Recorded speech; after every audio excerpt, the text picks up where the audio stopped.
Labvakar vēlreiz visiem, kas ir pieslēgušies, kas klausīsies šo nodarbību atkārtojumā. Un šodien mums jau ir apziņas līmeņa paplašināšanas 18. seminārs. Mēs uzsāksim sarunu par dzīves likumiem.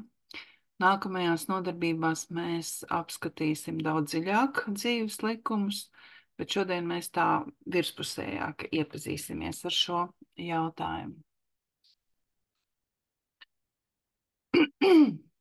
Pirmais jau, protams, jautājums noteikti jebkuram cilvēkam rastos, kurš tad tos dzīves likumus galu galā ir noteicis, un kurš tad ir tas, kas pārauga šo likumu ievērošanu, jo, kā mēs zinām, mūsu Latvijas likumdošanā Saeimā tādu dzīves likumu nav, un tajā pašā laikā mēs zinām, ka šie likumi darbojās, tie cilvēki, kas iet garīgās izaugsmas ceļu savā personiskajā pieredzē, par to ir pārliecinājušies.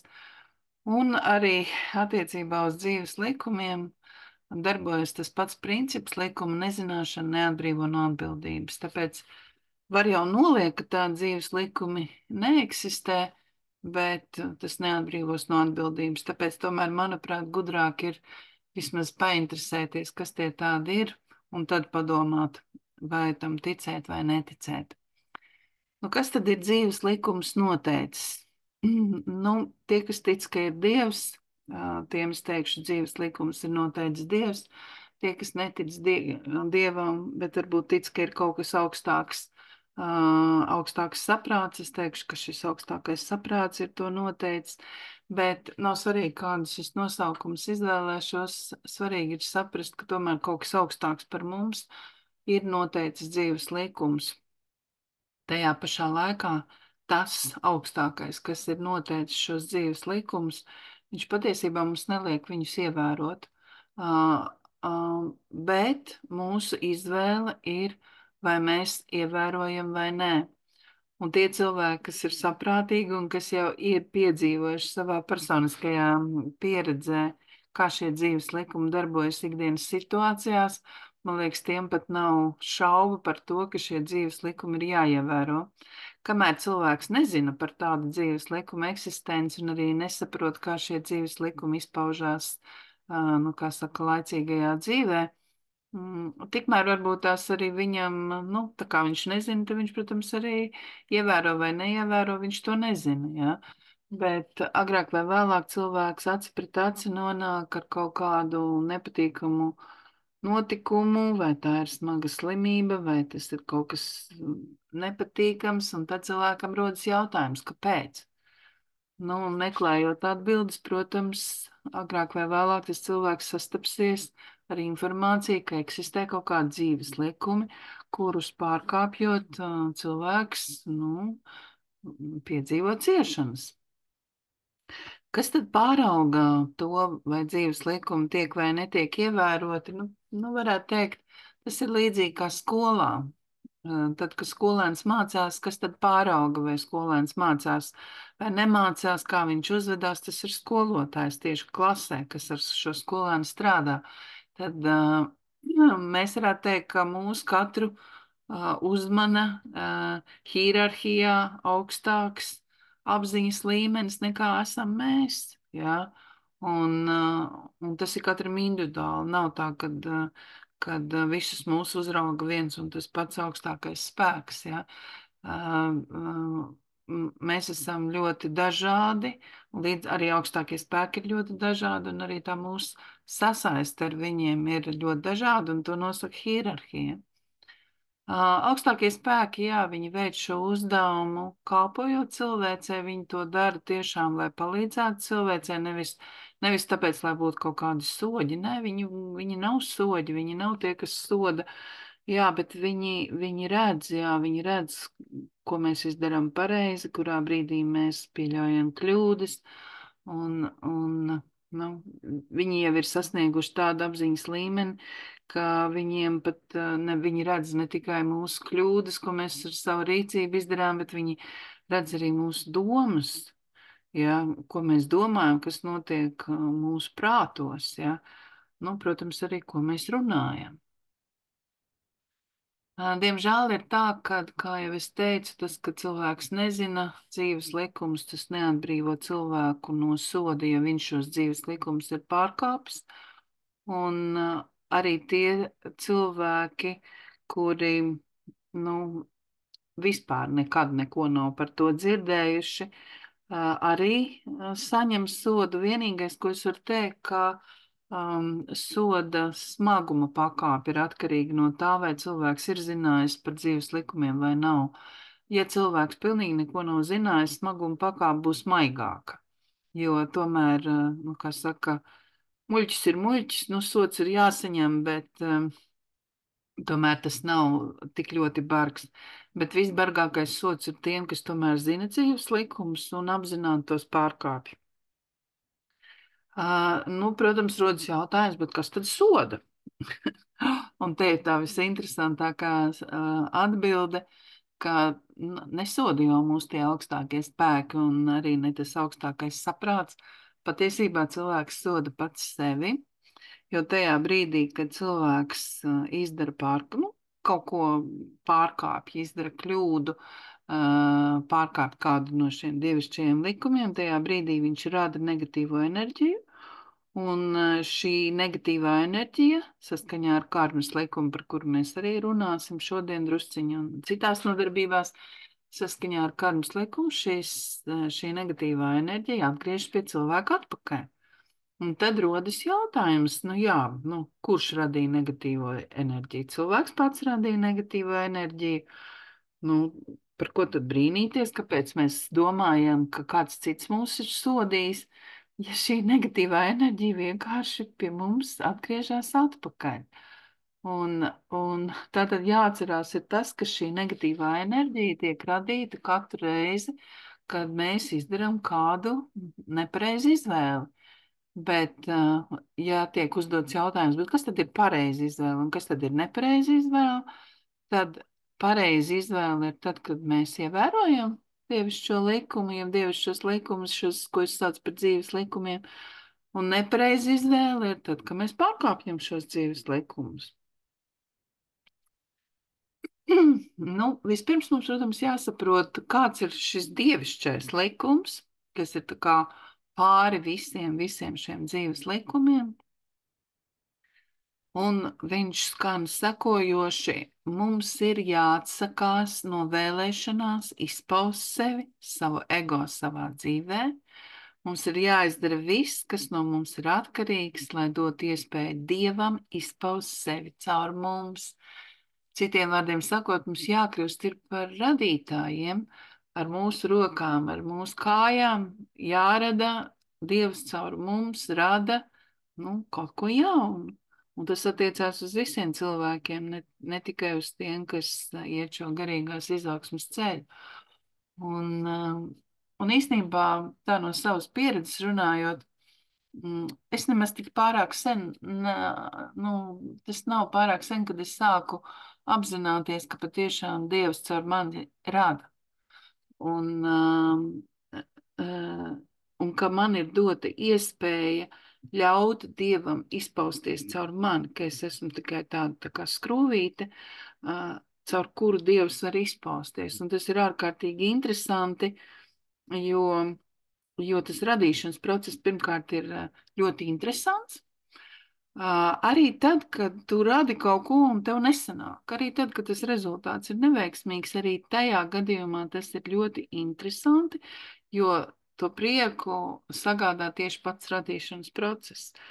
Un viss interesantākais visā tajā ir, ka tu tiešām saproti to, ka tu ļaujies, lai caur tevi Dievs rada, ka tu vari vien tik brīnīties, ko tik tu nespēji izdomāt.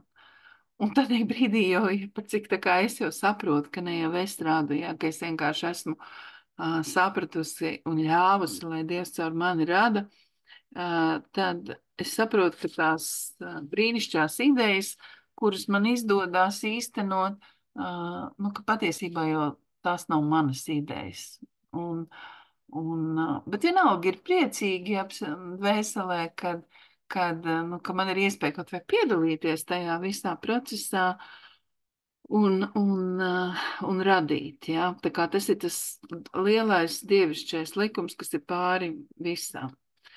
Mums ir jāpakļaujas dievišķajam likumam, kas ir viss šī visuma pamatā un kas ir dots jau šī visuma radīšanas momentā.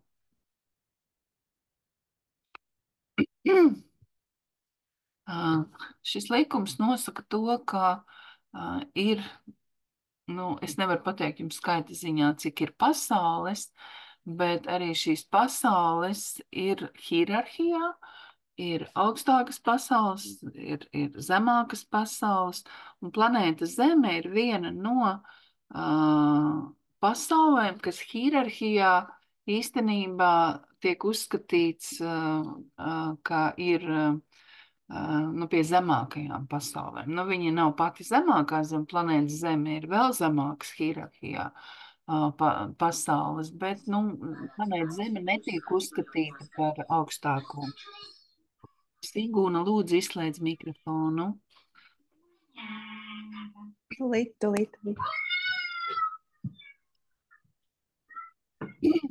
Un tātad uz planētas Zemes nāk iemiesojumā cilvēki, kam ir jāizprot tās mācības, kuras var izprast tikai uz planētas Zeme. Jo tieši tā kā pa cik planētas arī ir sarindojušās hierarhijā, tad uz katras šīs te planētas notiek nu, kaut kāds attīstības posms. Un tāpēc ir noteiktas mācības, jeb attīstības posms, kuram cilvēce izējot cauri, nu, teiksim, pakāpjas vai nu attīstībā uz augšu, uz nākamo līmeni, vai tieši otrādi degradējās un pakāpjas zemāk uz zemāku līmeni.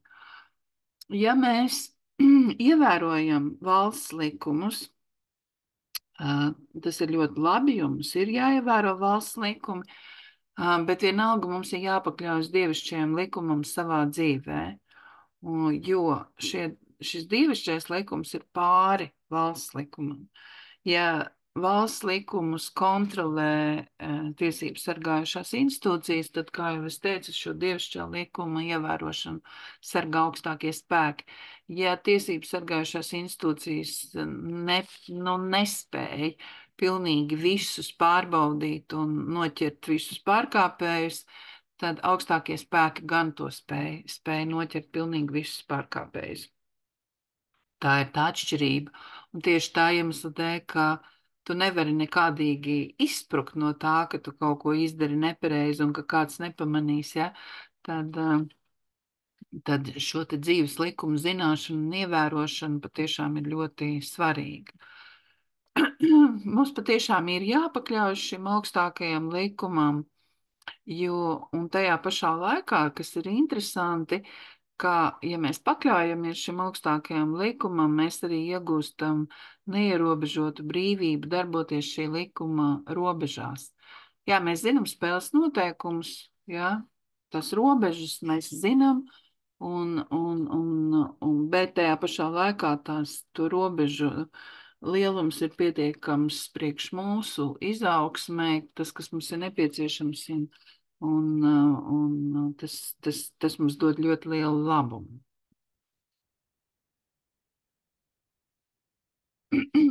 Augstākais dievišķais likums sadalās dzīves likumos un mācībās. Tas ir ļoti līdzīgi, tā kā laicīgā dzīvē mēs zinām, mums Latvijā ir saimnes kārtības rullis, tad ir likumi un noteikumi, jā, tāda hierarhija ir.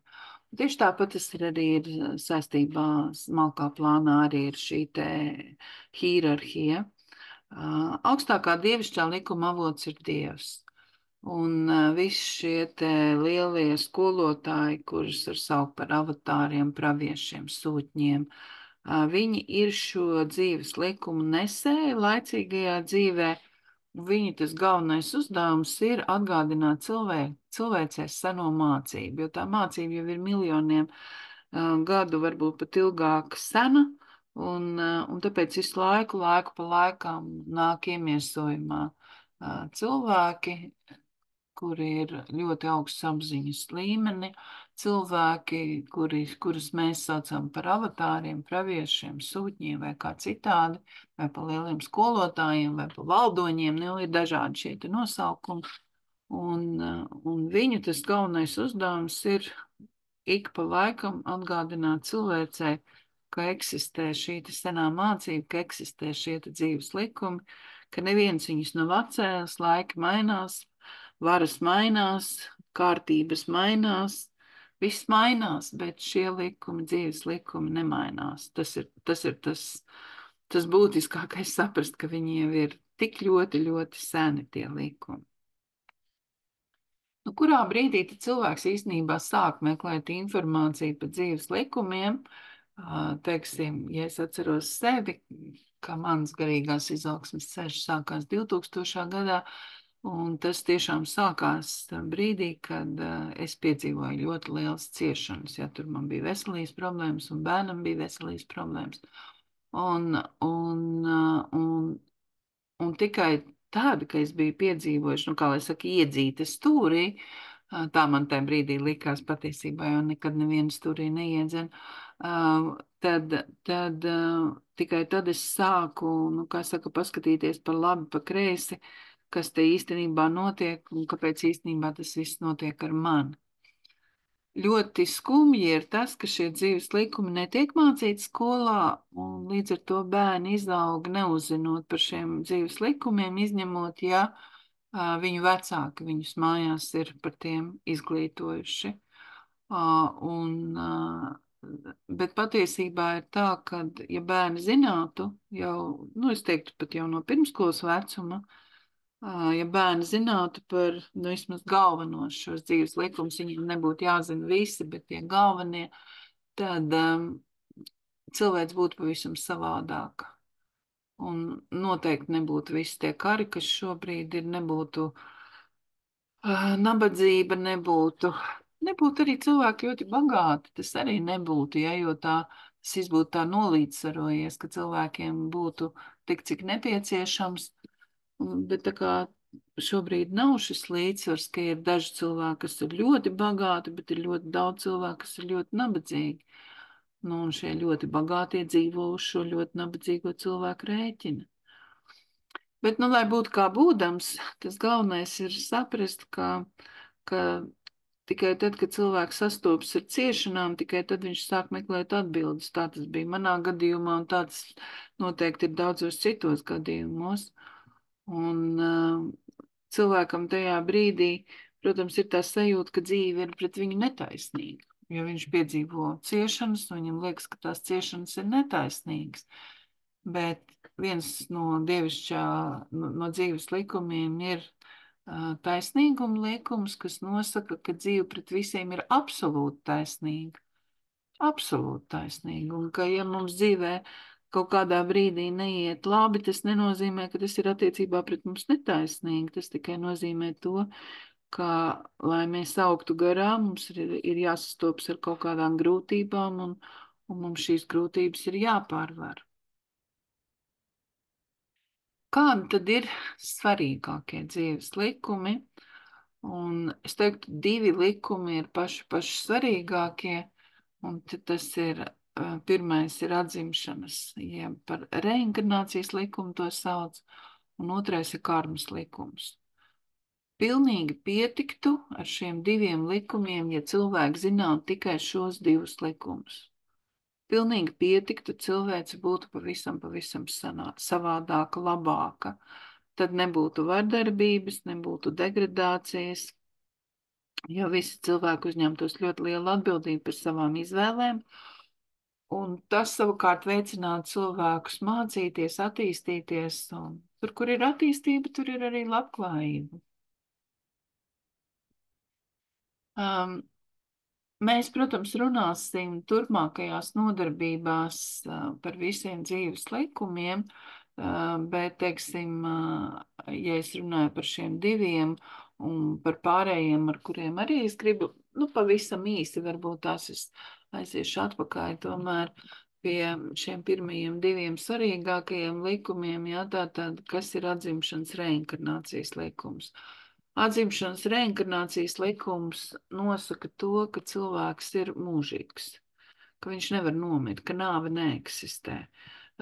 Šis likums nosaka, ka cilvēks maina tikai atrašanās vietu. Viņš var atrasties fiziskajā plānā uz planētas Zeme, viņš var pēc sava fiziskā ķermeņa nāves doties uz smalko pasauli, viņš var doties uz citu planētu, kura ir hierarhija augstāk par Zemi, viņš var doties uz citu planētu, kas hierarhijā ir zemāk par Zemi. Ja? Tātad, kur notiek kustība, nekas nebeidzās. Cilvēki kaut vai viņi nošauja karā, tik un tā šis cilvēka gars turpina dzīvot. Ja? Teiksim, man pašai šobrīd ir pat interesanti, kas notiks ar Navaļnija garu, kurš tagad, protams, ir atdalījies no ķermeņa, bet ņemot vērā visu to, kā tas viss notika, un es domāju, ka viņš šobrīd vēl to ceļu smalkajā pasaulē, pat ja viņš ir uzsācis, tad viņš nav, ka viņš ir tuvu zemē, jo, viņam palika ļoti daudz nepadarīti darbi. Un rītā, cik es zinu, ir viņa bēres, tad jau droši vien plašsaziņas līdzekļi ziņos, kā tur tās bēres būs norisinājušās un vai būs cilvēki gājuši, jo, protams, cilvēki ir nobijušies, vai viņus tur nesaņems ciet un nearestēs un tā tālāk. Bet ir skaidrs tas, ka, pieņemsim, Putins ar savu brigādi, varbūt tās, mēs jau nezinām, kurš nogalināja Navaļņiju un kā tas viss notika, un kurš deva pavēli un tā tālāk, bet mēs varam nojaust, kurš tas varētu būt. Bet, lai kurš tas arī būtu, ir tas interesantais, ka viņi domāja, ka nogalinot Navaļņiju, ka viņi ir atbrīvojušies no kaut kāda, kā lai saka, nelabvēļa, ja? Bet patiesībā šobrīd Navaļņijs ir bīstamāks priekš viņiem, jo tagad viņi neko viņam nevar izdarīt. Viņš tagad ir neredzams, viņš ir gars, un viņš tagad var daudz vairāk palīdzēt, teiksim, saviem dombiedriem un tā tālāk, nekā ka viņš bija dzīvs. Ja? Tā tas ir. Līdz ar to var notikt visādi tādi negaidīti notikumi, kaut kādas pat muļķības, ja kā, teiksim, es arī redzēju to dokumentālo filmu par Navaļņiju, kur rādīja, kur bija tā viņa pirmā indēšana un kāpēc tam viņš tur piezvanīja savam slepkavam un tas tur viss izstāstīja, kā tas ir bijis, ja. Un tad es arī domāju, jā, tas bija principā cilvēku paķēra uz muļķi un viņš iekrita, ja. Un tā var notikt arī tagad, ka kādu var paķert kaut kā uz muļķi vai kaut kādā citādā veidā, viņš vienkārši pats var izdarīt muļķību un visi notikumi tālāk var risināties ļoti nelabvēlīgi priekš tiem cilvēkiem, kas to Navaļņiju nogalināja. Bet, lai būtu kā būdams, mēs būsim liecinieki tam, kas notiks tālāk. Bet es domāju, ka tā arī bija šo cilvēku, kas to izdarīja, ļoti liela kļūda, ka šobrīd Navaļņijs ir stiprāks par viņiem nekā tad, kad viņš bija dzīvs. Un savukārt šis karmas likums nosaka, ka, ja mēs izdarām nepareizas izvēles, mēs radām šo te negatīvo enerģiju, un tā negatīvā enerģija pēc tam kā bumerangs atgriežas pie mums atpakaļ. Un ja cilvēki zinātu, ka mēs ar savām nepareizajām izvēlēm, kļūdainajām izvēlēm radām negatīvu enerģiju, un ka tā enerģija vienalga, vai mēs mainīsim valsti, vai ko mēs darīsim, tā enerģija mūs panāks. Un ja viņi nepanāks šajā dzīvē, tad viņi panāks nākamajā dzīvē, bet no tā izbēgt mēs nevaram. Un ja cilvēki to zinātu par šo karmas likumu, zinātu par šo reinkarnācijas likumu, tad patiešām tas, ko mēs šobrīd piedzīvojam, noteikti tas nebūtu iespējams, ja nekāda vardarbība, iznīcināšana un tā tālāk. Ja. Runājot par pārējiem likumiem, es arī tā pavisam šodien tā ļoti, ļoti īsi iepazīstināšu, jo, kā es teicu, turpmākajās nodarbībās mēs katrā no likumiem iedziļināsimies no dažādām pusēm pat daudz dziļāk. Un tātad, kurus vēl likumus bez šiem diviem likumiem būtu svarīgi cilvēkiem zināt, tad tas ir piesaistes likums, kas nosaka līdzīgs piesaista līdzīgu. Un mums arī tam ir ļoti grūti noticēt, kad mēs sev piesaistam kaut kādu nelabvēli, kurš mums varbūt kaut ko nodara sliktu. Mums grūti noticēt, ka mēs paši viņu sev piesaistījām. Mums liekas, ka nē, tur taču kaut kāds cits tur bija nelabvēlis, kas mums uzsūtīja vai visu kaut ko izdomāja. Vai domājam, ka tā bija sagadīšanās un tā tālāk.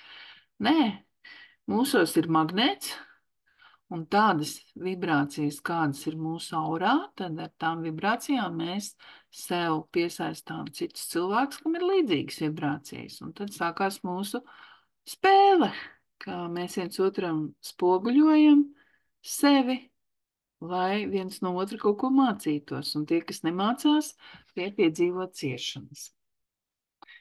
Nākamais ir piedošanas liekums, kas nosaka, ka nav nekā tāda pasaulē, ko nevarētu piedot. Kaut arī mēs esam ļoti bieži dzirdējuši par to, ka to taču nedrīkst piedot un to nedrīkst piedot. Bet, ja tu izproti šo notikumu secību, saistību, kāpēc notika tā, kā notika un tā tālāk, un ka tu izproti, ka īstenībā viss ir taisnīgi, tad tu arī spēj piedot. Mīlestības likums. Mīlestības likums, protams, ir ārkārtīgi svarīgs. Cilvēkiem izprast, kas tad ir īsta beznosacījuma mīlestība. Un mīlestība ir brīvība. Un kāpēc mīlestība ir brīvība un tā tālāk. Bet par to, es kā teicu, runāsim mēs arī turpmākajās nodarbībās. Un tad ir došanas ņemšanas likums, kas nosaka, es dodu, lai dotu, nevis lai saņemtu. Un šis likums ir ļoti svarīgs gan darba attiecībās, gan personiskajās attiecībās. Tā tad izprast, kāpēc ir jākļūst par devēju, un kāpēc tikai devēji ir laimīgi, un kāpēc ir jādara viss, lai mēs nebūtu ņēmēji. Un nākamais likums ir polaritātes likums, kas nosaka, ka pretējie poli pievelkās. Teiksim, ja būs ļoti darbīga sieviete, tad visticamāk viņa izvēlēsies par vīru pasīvu vīrieti. Un, ja būs atkal ļoti aktīvs vīrietis, tad viņš visticamāk izvēlēsies par sievu, kurai atkal patīk pasivitāte, ja? Pretējie poli pievelkās. Un tad, kad mēs sākam izprast šos te, ka tieši pretējie poli pievelkās, ja, tad mēs arī varam saprast, kāpēc ir dažādas nesaskaņas, jo tas viss ir arī vajadzīgs priekš tam, lai mēs augtu garā. Mācības likums, jā, šis likums ir svarīgs tieši no tā aspekta par dzīves jēgu, ka mēs esam nākuši iemiesojumā, lai augtu garā un apgūt ar vien jaunas un jaunas mācības. To nosaka šis mācību likums. Un ir ticības likums, jo bez ticības, diemžēl, mēs neko nevaram dzīvē sasniegt. Mēs varam neticēt reliģijai, neticēt nekam, ne dievam, ne eņģeļiem, nekam. Bet tik un tā bez ticības mēs nevaram arī laicīgajā dzīvē, profesionālajā dzīvē mēs arī neko nevaram sasniegt. Ja mēs neticam tam, ka mums izdosies, tad mums arī nekas neizdosies. Jā, tā kā ir jābūt ļoti svarīgi ir šī ticība.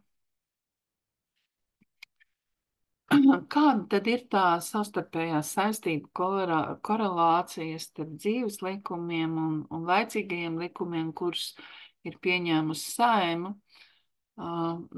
Tie cilvēki, kas patiešām ir iepazinušies ar dzīves likumiem, kaut vai dažiem, ja, es saku, kaut vai tiem diviem pirmajiem karmas likumu un atzimšanas likumu, viņi dod valstī lielu labumu, jo viņi strādā daudz vairāk, galvenais, ka viņi strādā nesautīgi, viņi nekrāpju valsti un necenšas iedzīvoties uz valsts rēķinu.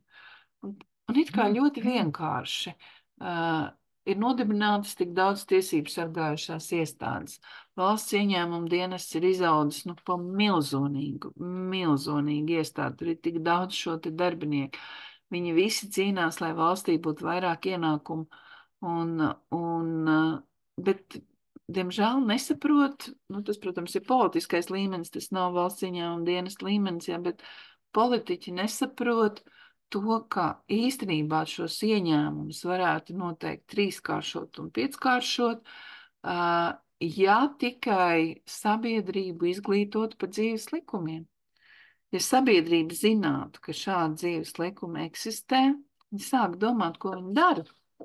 Man reiz bija tāda pieredze, ka viens kristīgs vīrietis, uzņēmējs, lūdzu man palīdzību, viņam bija veselības problēmas, kā saka, lai viņam palīdzētu ar veselības problēmām, jā, pirmais es sapratu, ka kaut kas nav kārtībā saistībā ar viņa darbu. Un izrādījās, ka viņš arī bija iesaistījies valsts krāpniecības schēmā, kur caur PVN izkrāp no valsts naudu. Bet tajā pašā laikā viņš bija kristietis un ļoti ilgi domāja, vai vispār drīkst man lūgt palīdzību, uzskatot mani par ķecerieni. Ja? Bet, tā kā viņam neviens cits nevarēja palīdzēt, tad viņš tā kā pārkāpa sev pāri un tomēr lūdza man to palīdzību. Un tad es viņam teicu, redz, tu ievēro kaut kādus kristiešu mācībā teiktos, kad ar ķeceriem nevajag kontaktēties un tā tālāk, un pat nezinot to, vai es esmu vai neesmu ķeceriem, ja. Bet tajā pašā laikā tev nav nekādas problēmas no valsts izkrāpt PVN, lielas summas, ja. Es saku, kas tāda pa ticību? Kas tā ir tāda paticība, ka tu tici it kā Dievam un te pašā laikā dari tādas ļoti kļūdainas lietas, ja? Un tad skaidrojot viņam šos te dzīves likumus, ne visus, bet tos, kas tieši tajā konkrētajā situācijā uz viņu attiecās, priekš viņa tas bija jaunums, viņš neko nebija zinājis par tādiem likumiem. Un tajā brīdī, kad viņš uzzināja, viņš teica, jā, tagad es tiešām saprotu, ka es to vairāk turpināt nedrīkstu, ja.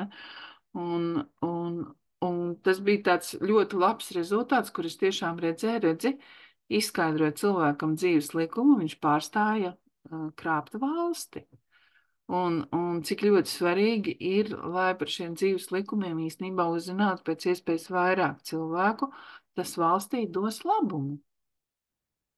Tad tā valsts, kas spēs panākt, ka iedzīvotāji vismaz uzzina par dzīves likumiem, dzīvos labklājībā, protams, nekad nebūs tā, ka visi ievēros dzīves likumus, tā ir utopija. Tā nekad nebūs. Vienmēr būs kāds, kas arī zinās dzīves likumus, bet vienalga viņus pārkāps. Ja? Bet noteikti būs daudz vairāk cilvēku, kas ievēros. Un līdz ar to tas arī cels valsts labklājību. Tātad, jo lielāka sabiedrības daļa ievēros dzīves likumus, jo mazāka vajadzība būs pēc laicīgās dzīves likumiem. Lūk, tāda ir korelācija. Ja mums šobrīd, es nezinu, es neesmu skaitījusi, cik mums ir likumi un cik mums tur ir noteikumi, bet viņi ir ļoti daudz, to gan es zinu.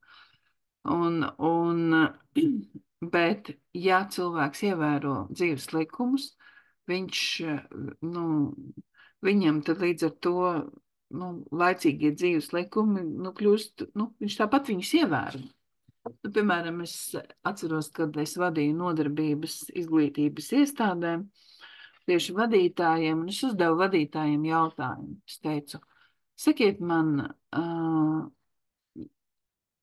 vai jūs patiešām strādātu sliktāk, nekvalitatīvāk, ja nebūtu visi tie ministru kabineta noteikumi, kurus ir izglītības iestādēm jāievēro, bet jūs ievērotu dzīves likumus. Vai jūs es toreiz pat neteicu dzīves likumus, teicu 10 Mūzes baušļus noteiktos, ja. Es teicu, ja jūs ievērot šos baušļus, kas ir Bībelē rakstīti, visiem zināmi, ja, šie 10 baušļi, vai jūs, ievērojot baušļus, būtu sliktāki vadītāji? Un man visi šie izglītības iestādes vadītāji teica, ka viņi domā, ka viņi pat labāk varētu vadīt organizāciju, ja vienīgais, kas viņiem būtu jāsako, šiem 10 baušļiem. ka noteikti viņi pat labāk vadītu. Ja? Un tā tas arī ir. Un es pat ļoti priecātos, ka būtu kāds eksperiments valstī, kad, teiksim, nu, kaut vai vienai nozarei, kura pati izvēlās, kura tā grib būt, ka šī nozara ievēro šos te dzīves likumus. Un tad paskatīties uz rezultātiem. Pirmkārt, paskatīties, kas notiek, ka šīs nozares pārstāvis iepazīstina dzīves likumiem, jo viņi jau arī var nezināt tādus dzīves likumus. Un tad vienkārši paskatīties uz rezultātiem, paskatīties, kādi rezultāti ir pašai organizācijai, kura ir savus darbiniekus iepazīstinājusi ar dzīves likumiem, un kādi rezultāti ir valstī tieši ieņēmumu ziņā, no nodokļu ieņēmumu ziņā no šīs nozares uzņēmumiem. Vai pirms uzsāka eksperimentu, cik tad bija un cik ir pēc, nu, teiksim, pēc laika, jo, protams, tā dzīves likuma apgūšana, izpratne, tas prasa laiku, tas nav tā ļoti ātri. Bet es jau tagad zinu šī eksperimenta rezultātu, ka valsts ieņēmuma dienestā ienākumi budžetā pieaugs, un arī uzņēmums, kur darbinieki ievēro šos te dzīves likumus, ja, nu, nav svarīgi, vai viņiem klāsies labāk, jo pat ja viņiem klāsies sliktāk, tas arī ir viņiem vajadzīgs, lai viņi augtu garā, bet jebkurā gadījumā nu, viņi spēs transformēties. Ja viņi būs kaut kādā nišā, kas varbūt tiešām nebūs vairāk konkurēt spējīga un dzīvot spējīga, viņi spēs transformēties un darīt kaut ko pavisam citu, ja, kur viņi atkal var būt veiksmīgi. Jo lielāka sabiedrības daļa ievēros dzīves likumus, jo vairāk arī samazināsies birokrātija un ierēģņu skaits. Mēs zinām, ka šā brīža valdība ir izvirzījusi par vienu no uzdevumiem samazināt birokrātiju. Ja? Realitātē rezultāts ir tāds, ka birokrātija pieaug, nevis samazinās, un viņi arī nevarēs neko samazināt. Tāpēc, ka viņi jau neizprot šos dzīves likumus, kas ir jādara, lai birokrātija samazinātos. Tāpēc visi tie centieni, ka viņi tur samazinās birokrātijas, domāju, diezgan, nu, es neticu šiem rezultātiem. Es domāju, ka tur nekas labs nav gaidāms. Un, jā, tam būtu jābūt mūsu mērķim, uz ko sabiedrībai vajadzētu tiekties, bet, diemžēl, augstākā vara nav atzinuši šos dievišķos likumus un dzīves likumus.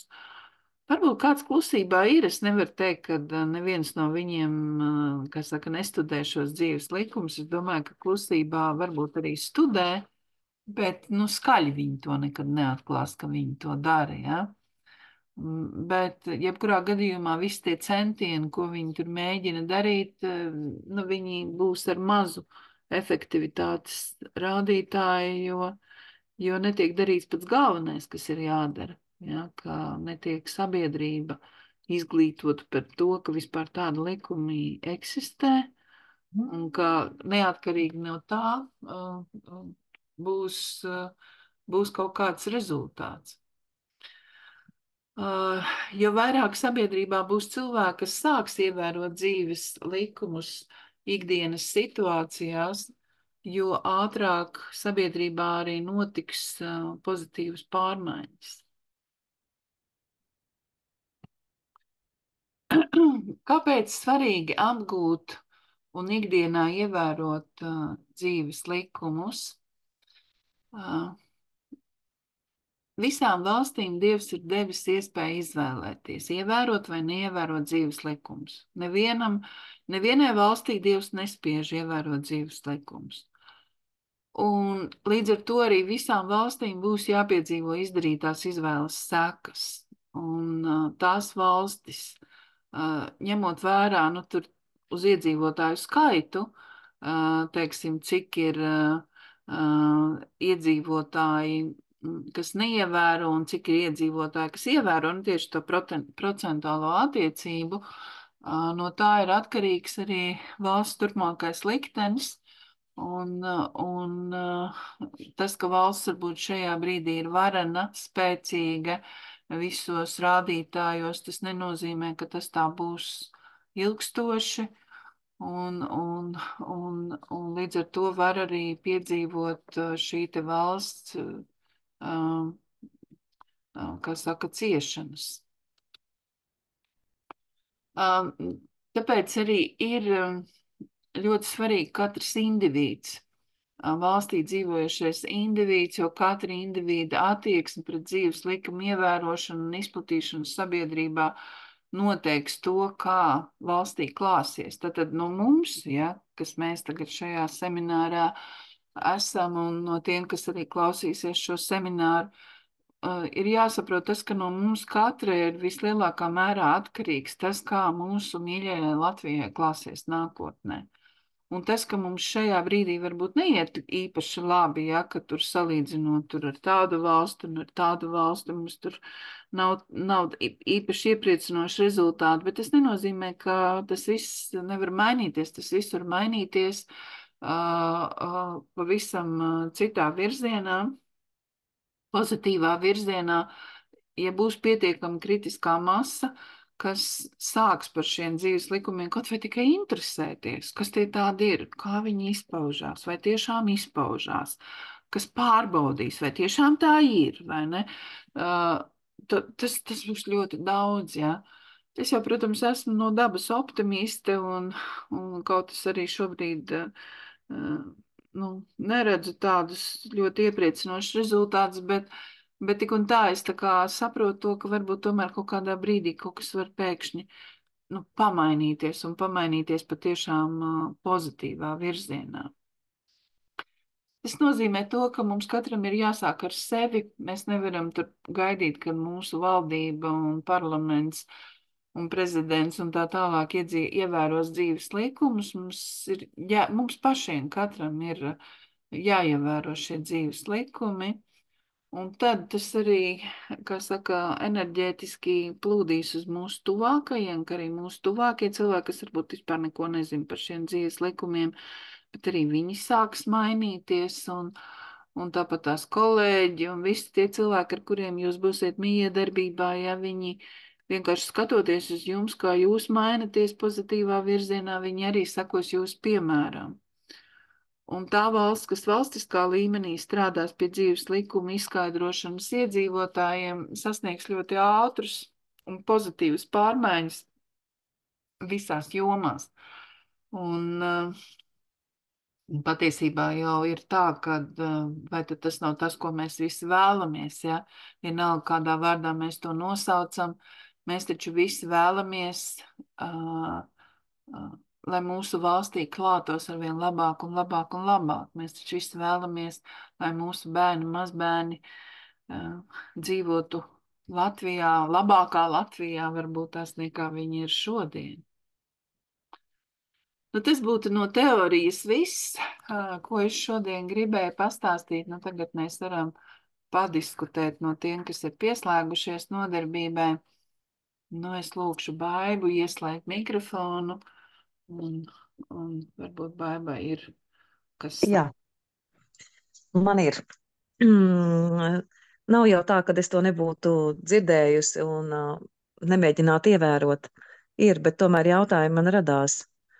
Piemēram, pirmais jautājums par to, tātad radītājs. Un tad man radās uzreiz tāds jautājums, bet vai es teātri spēlējot vispār esmu radītāji? Bet tas skaitās vai neskaitās? Vai radītājs skaitās tajā brīdī, kad es sēžu, aužu, ja, un radu, jā? Radīšana notiek dažādās, protams, tad, kad tu audi, tu radi, bet arī tad, kad tu spēlē teātri, tu arī radi, jo tu jau spēlējot teātri, liek cilvēkiem domāt. Jā.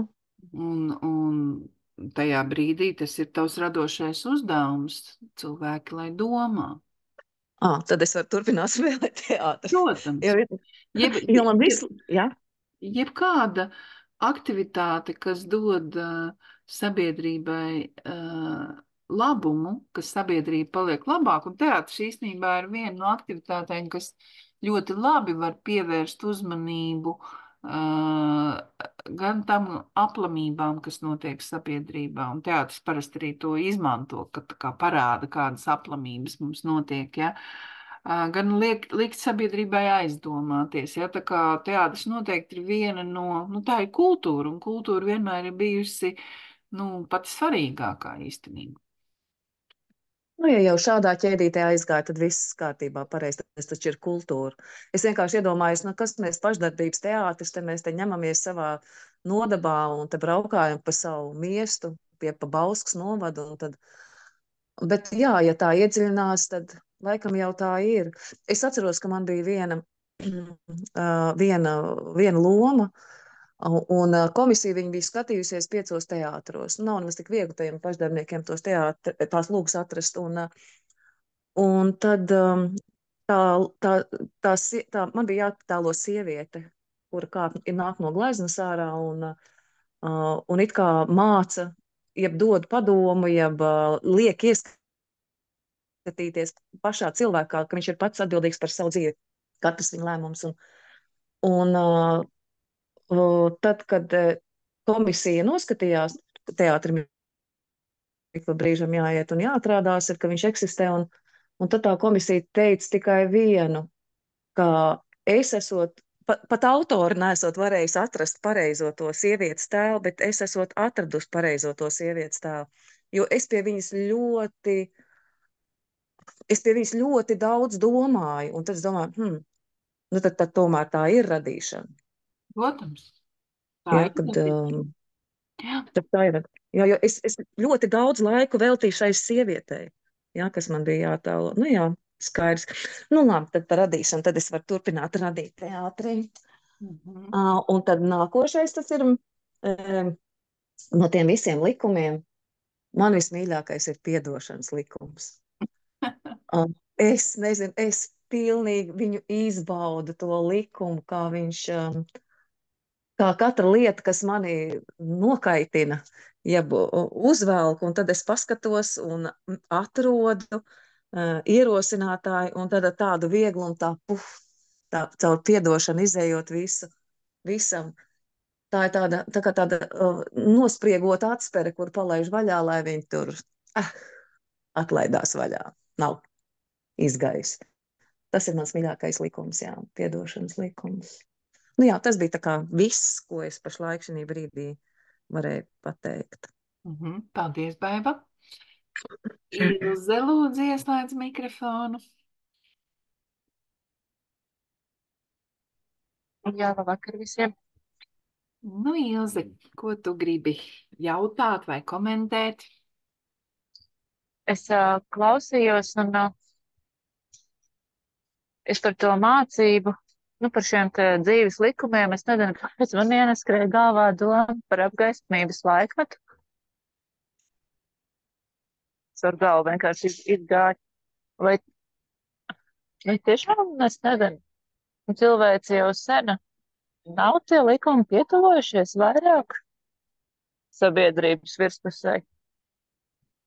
Nu, nezinu, saprotu, lai uz to atbildētu, jāveic kaut kāds pētījums, cik daudz cilvēki ir iepazinušies ar šiem likumiem, bet vairāk jau tomēr mums jāskatās ir uz tiem rezultātiem, ko mēs redzam, nu, kā mūsu valstī klājās, ja, un šobrīd mēs vienalga, kuru jomu ņemam, vai tā ir ekonomika, vai tā ir izglītība, vai tā ir kultūra, vai tas ir transports, es neredzu nevienu jomu, kur mēs varētu pateikt, ka ir sajūta, ka ir labāk. Nu, no vienas puses, teiksim, arī šodien redzēju televīzijā panorāmā tādu mazu sižetiņu, kur ir tas mobīlais veselības kaut kāds tur, es saukšu viņu pa veselības centrs, nezinu, kā viņam bija tas nosaukums, bet, tā doma ir, ka viņš var izbraukt uz jebkuru, liels autobus, nevis autobus, bet, liela mašīna, ja.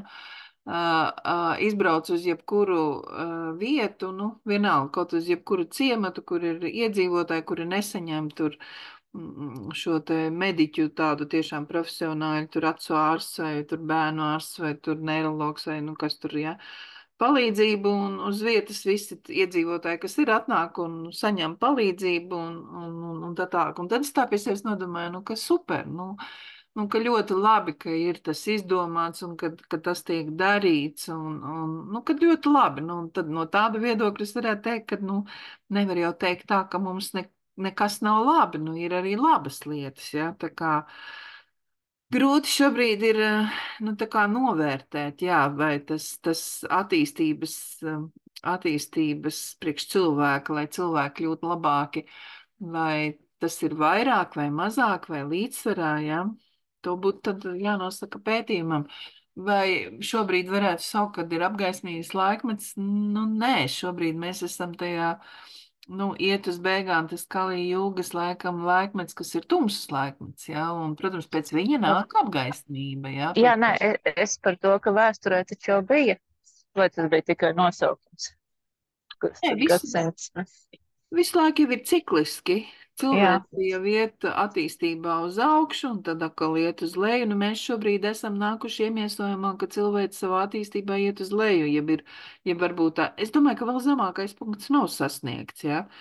Es domāju, ka nav vēl, bet, nu, katrā ziņā, jā, mēs ejam uz leju, jā, jo, nu, visi tie notikumi, kas šobrīd notiek pasaulē, jā, nu, viņi rāda, jā, viņi patiešām, tie rezultāti rāda, ka cilvēks iet uz leju. Jo, teiksim, es ļoti labi saprotu to laiku, kad Eiropas Savienības attīstītās valstis pieņēma lēmumu vairāk neieguldīt naudu pārāk daudz ieroču ražošanā, jo, nu, tika uzskatīts, nu, ka cilvēks ir savā apziņā tik tālu attīstījusies, nu, ka jau vairs nekaros, nu, ka savstarpēji vienosies un atradīs kompromisus, un ka kari vairs nebūs, ka tā ir vēsture, jā. Un pastieties, kā viss ir pamainījies, ja, un tagad visiem Eiropai, šīm attīstītām valstīm, burtiski ir trieciena tempos, ir jāatjauno ieroču ražošana, lai aizstāvētu savus iedzīvotājus un tā tālāk, ja. Nu, es domāju, 10 gadus atpakaļ neviens iedomāt, nu, varbūt vairāk, ja. Pirms Krievija nebija iebrukusi Ukrainā, ja, nu, teiksim, 2010. gadā neviens iedomāties nevarēja, ka, nu, kaut kas tāds varētu vispār notikt, ja. Nu, tā kā viss plūst un mainās. jā, paldies. Es vienkārši, es te varu no sava dēla noreflektēt, ka viņš sāka, tad, nezinu, sabiedrības aktīvo daļu. Viņš sāka, nu, bērndārs viņam bija kristīgais dārziņš, un tagad viņš savukārt ir, nu, parastā Rīgas centra skolā.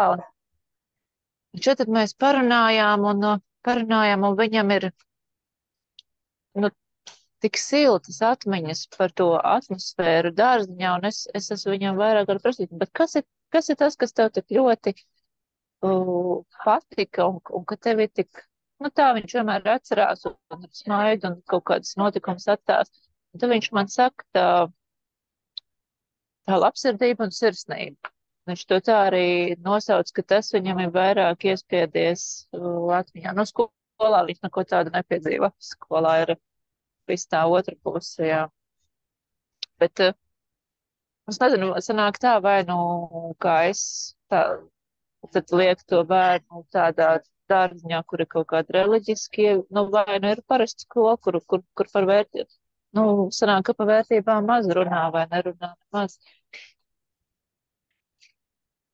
Tāds pārdoms.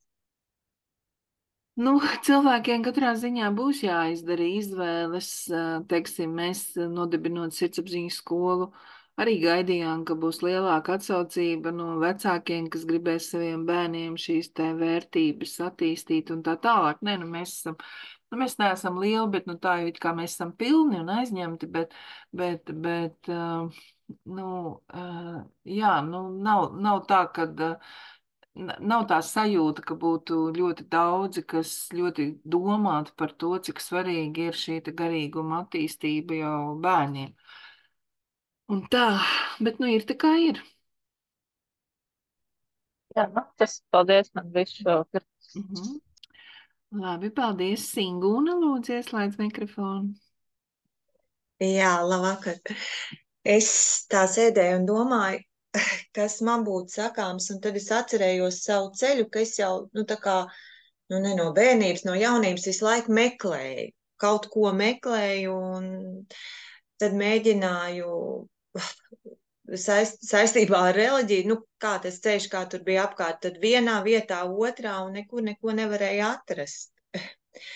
Un tad notika tā kā Elvita, kad stāstīja sākumā, ka jā, bija liels problēmas, nokritu, kā lai saka, bedres dibenā, un tad tas atspēriens un iešana augšā, un tikai tad es iepazinu tāpat dievišķos likumus, un var teikt, tikai tad es atradu to, ko es meklēju. Tas tā dīvaini varbūt skan, bet tā tas notika.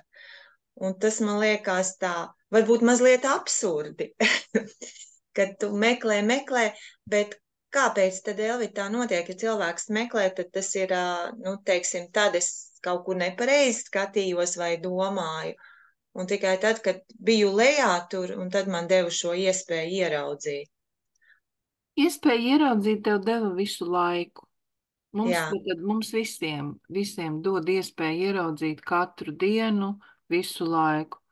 Cits jautājums ir, ka mēs varam neredzēt, mēs varam nesaprast. Un ja mēs krītam pašā apakšā, tā kā es arī kritu, jā, tā 2000. gadā, tad tas tikai nozīmē to, ka mēs esam no tā pareizā ceļa jau tālu jau attālinājušies.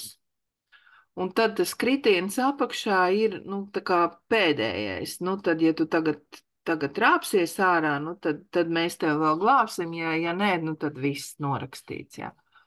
Nu, gan es rāpos ārā, gan tu rāpies ārā, jā, bet, ja es tā padomāju, kas bija pirms tam, pirms tā 2000. gada, vai tad tiešām man neviens nedeva nekādas zīmes, nu, deva, bet es tak viņas nesapratu, es tak viņas neuztvēru. Un bija jābūt tādam pamatīgam triecienam, un tas arī ir lielo skolotāju mācībā teikts, ka cilvēkus, kas iet šo nepareizo ceļu, jau no tā ceļa novirzīt nevar. Vienīgais, kas viņus novirza no tā ceļa atpakaļ uz pareizo ceļu, ir kārtīgs trieciens. Nu, un tad tas kārtīgais trieciens katram izpaužas savādāk. Ja kam ir veselības problēmas, ja manā gadījumā man bija veselības problēmas un bērnam, ja tavā gadījumā bija kaut kas cits, ja citam ir atkal vēl kaut kas cits, ja, bet ir kaut kāds trieciens, kas liek tam cilvēkam sākt domāt. Un tajā brīdī, manā gadījumā es pat atceros, ka es uzdevu jautājumu, vai tiešām Dievs eksistē? Vai tiešām Dievs eksistē, jo es biju pilnībā pārliecībā, ka viņa nav.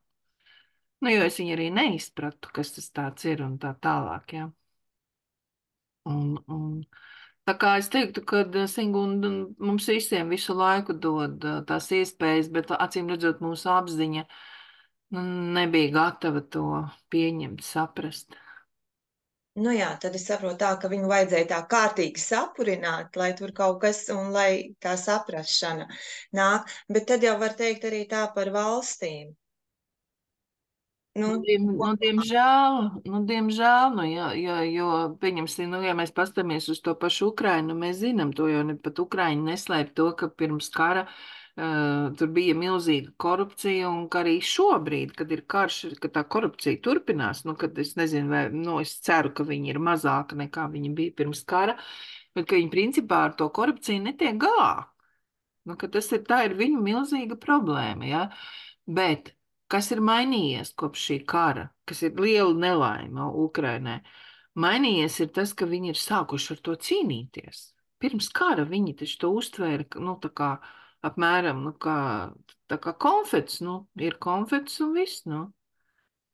Viņi jau necīnījās ar to pirms kara. Un tagad viņi ir sākuši ar korupciju cīnīties. Kā nu viņiem tur iet, tas cits jautājums, bet viņi ir sākuši.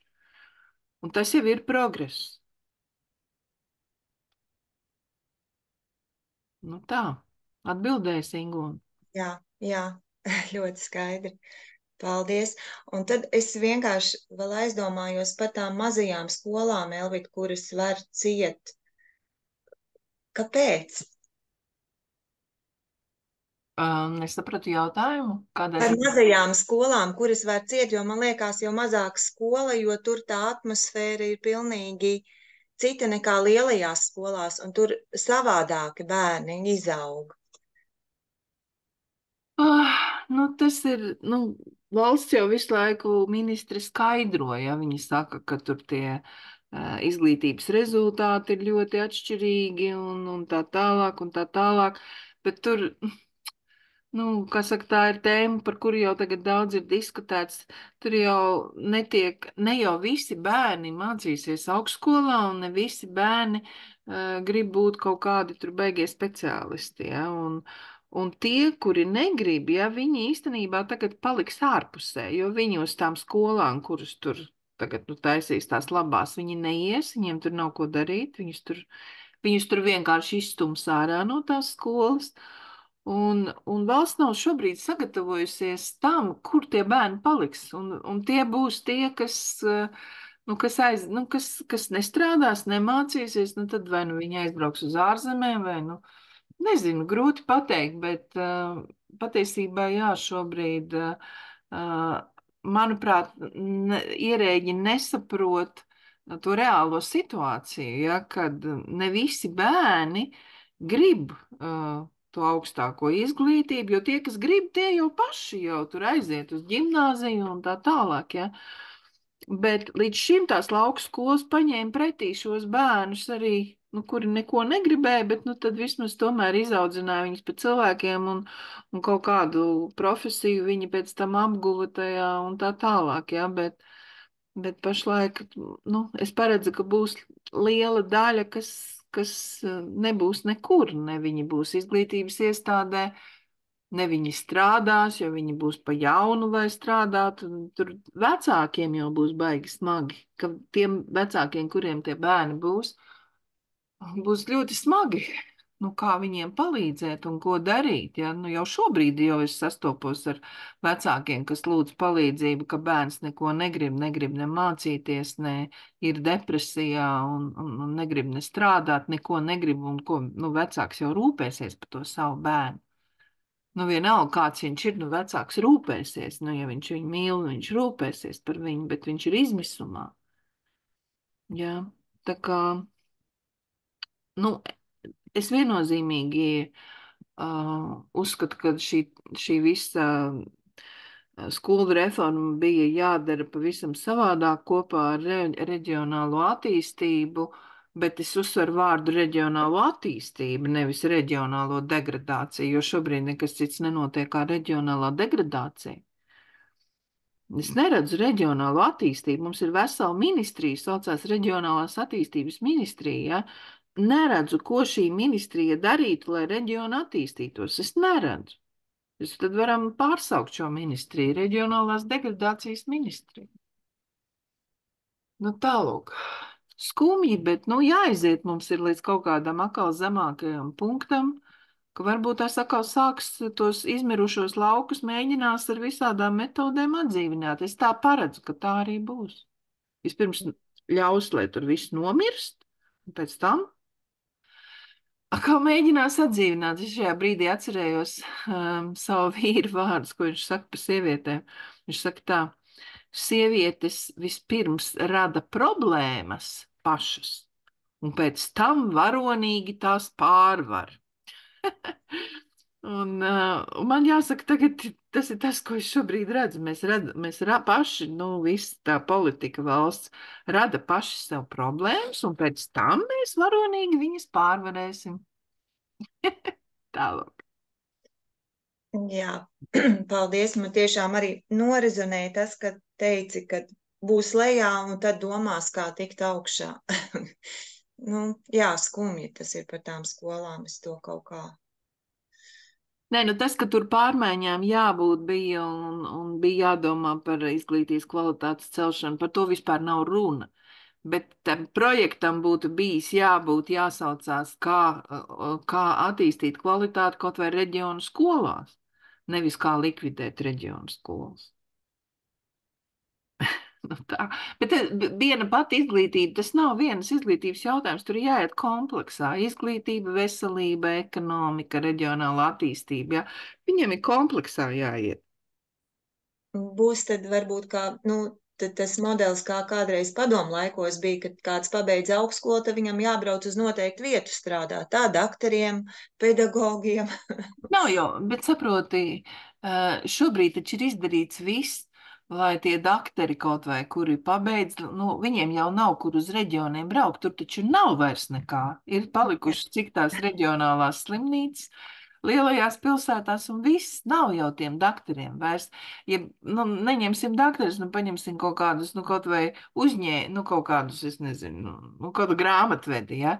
Nu, mēs taču nevaram to grāmatvedi sūtīt uz kaut kādu ciemu, ja tur nav neviena uzņēmuma. Nu, Nu, jā, nu, tā tas kā arī tas viss ir pilnīgi savādāk. Nu, viņš ir kompleksi. Tur nav ko pārmest izglītības ministrijai. Viņi mēģina tur kaut ko savā jomā darīt. Tas jautājums bija jārisina kompleksi, bet virspusē bija jābūt reģionālajai attīstībai. Ar reģionālo attīstību tur tā tikai, nu, kā mēs tur kurus ceļus tur paremontēsim, lai autobus varētu bērnus aizvest uz to skolu un uz to skolu, bet skatīties, bet pagaidiet, varbūt tās, nu, ieguldam naudu, lai te tūlīt uzbūvējam dzīvokļus vai kaut ko un uztaisam tur tādu uzņēmumu, lai tie cilvēki var te dzīvot, lai dzimst bērni un lai ir te skolā tie bērni. Jā? Nu, pilnīgi no citas puses ir jāskatās. Bet no tās puses neviens neskatās. Tāpēc es saku, ka mums nav reģionālās attīstības ministrija, mums ir reģionālās degradācijas ministrija. Paldies, Elvita. Mm. Agnese, lūdzu, ieslēdz mikrofonu. Jā, labvakar. Man, diemžēl, sanāca vēlāk pieslēgties, un tā kā laikam jautājumu nebūs. Nu jā, tev jāpaklausās droši vien Jā, atkārtojumā, paldies kur jums. būs YouTube ielikts. Mhm. Nu vai vēl kādai meitenei ir varbūt klausoties radies kāds jautājums, vai tad mēs šodien ar to arī beidzam? Man ir komentārs. Jā. Es skatos Latvijas televīzijā ļoti regulāri tādus raidījumus zemes stāsti un mežu stāsti. Un gribētos tomēr cerēt, ka ir arī kaut kāds maziņš iedīglīts, kas neiznīks pavisam, jo tur ir cilvēki un jauni cilvēki un ar bērniem, un tie stāsti ir vienkārši fenomenāli.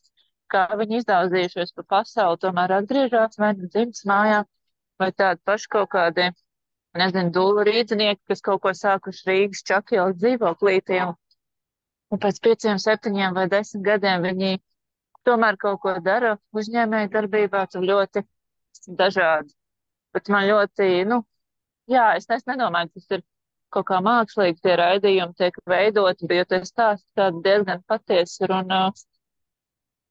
cerēsim pēc šiem stāstiem, kas tādi ir sirsnīgi, un ka cilvēki arī kaut ko grib sasniegt, gan pilsētnieki, gan laucinieki, ka tomēr, mēs kritīsim, bet ka kaut kur tie iedīgļi paliks, un ka pa kādai retai labā idejai, ka viņi īstenosies un dzīvos tālāk, jā. Nē, nu es To es arī, gribēju teikt. jā, es tev, Ilze, piekrītu. Es arī šeit tad dažādos raidījumos redzu un abrīnoju tos cilvēkus, kurš tur dara, un tiešām tādi, pat tiešām viņi tiešām dzīvo laukos vai kaut kur mazpilsētās vai kaut kur tā, un tas ievieš jā, tādu optimismu, kad tomēr, kad tas viss sakustēsies un būs labi, jā, kad ir vienkārši jāaiziet cauri mums šim posmam, ka viss iet lejupslīdē, un tad jau varbūt atkal ies uz augšu. Tas nevis varbūt tā būs noteikti, jā, tas arī ir viens no dievišķajiem likumiem, jā, ka pēc mīnusa nāk pluss, jā, un, ja pēc bēdām nāk prieki, jā, tā kā noteikti ies tā spirāli uz augšu. Tas vai mēs to piedzīvosim, jā, to es nezinu. Vai to piedzīvos varbūt mūsu bērni vai mazbērni, jā, jo parasti jau tās pārmaiņas nenotiek tik ļoti ātri, jā. Bet, jebkurā gadījumā mums ir jādara viss, kamēr mēs esam iemiesojumā, mums ir jādara viss, lai sabiedrība palikt labāk un lai tomēr tā būtu iet uz augšu, nevis uz leju.